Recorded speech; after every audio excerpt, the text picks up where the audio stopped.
देश में micro finance संस्था माने एसएचजी महिला गोष्ठी को शोषण कर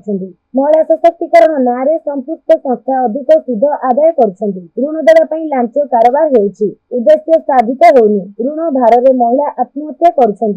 विरोध में आज अखिल भारत गणतांत्रिक महिला समिति पुरी जिला कमिटी जिलापाल ऑफिस रे विक्षोभ कर दाबी पत्र देते दाबी कर स्वयं सहायक गोष्ठी मानक सरल पद्धति समस्त सरकारी बैंक द्वारा बिना सुधरे ऋण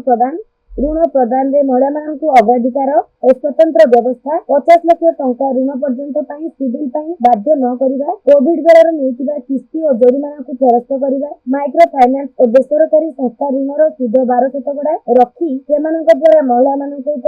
निर्यातनार अभियोग समाधान निमंते ब्लॉक रे स्वतंत्र प्रकोष्ठ मनरेगा महिला मानक 200 दिनर काम जिला सभानेत्री शैलबाला त्रिपाठी उपसभानेत्री हारामणि महापात्र संपादिका ज्योत्स्नाराणी सुबुद्धि सुषमा साहू विष्णु मिश्र तरुलता मिश्र कोकिल बेहरा जुनामणि महापात्र प्रमुख दाबी करछन्ति महिला मानकर आर्थिक स्थिति रे सुधार और माइक्रो फाइनान्स संस्था को नियंत्रण करबा दाबी को समर्थन करी दस्तखत अभियान में शामिल हुंतु स्वयं सहायक गोष्ठी मानक सरल पद्धति रे समस्त सरकारी बैंक द्वारा बिना सुधरे ऋण जोगाई दिया जाऊ स्वयं सहायक गोष्ठी महिला मानक ऋण पई अग्राधिकार देवा सहित प्रति बैंक रे स्वतंत्र व्यवस्था करा जाऊ 5 लाख टंका पर्यंत ऋण पई सिविल को बाध्यतामूलक कराना जाऊ कोविड समय रे निया जाइतिबा किस्ती और जोरिमाना को फेरस्त करा जाऊ माइक्रो फाइनान्स समेत बेसरकारी आर्थिक संस्था द्वारा प्रदान करा जाइतिबा ऋण 12% रे सीमित रखा जाऊ माइक्रो फाइनान्स संस्था मानक नियंत्रण करबा पई आईन प्रणयन करा जाऊ माइक्रो फाइनान्स संस्था द्वारा महिला मानक ऊपर होउतिबा निर्यातना और अभियोग गुड़िकर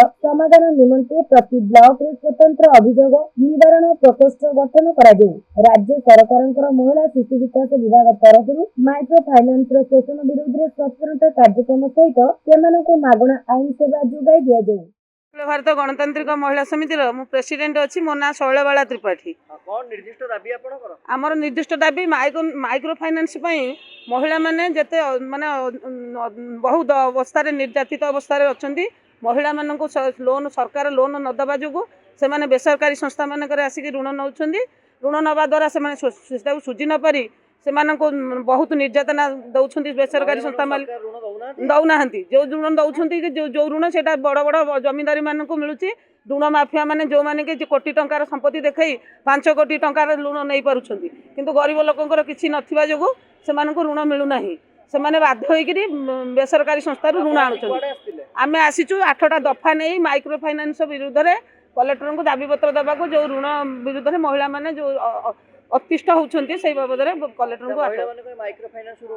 नहीं बहुत महिला नहीं बहुत माड़ गाड़ी खाई निर्यातित होती बासन कुसन घर काढ़ी फोपाड़ी हाँ ऋण तो मिलूना परिवार चलो केमी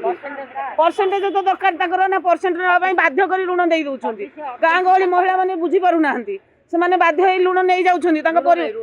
ऋण नहीं जाऊँच तेणु से ऋण सुझी न पारी से बाध्य होती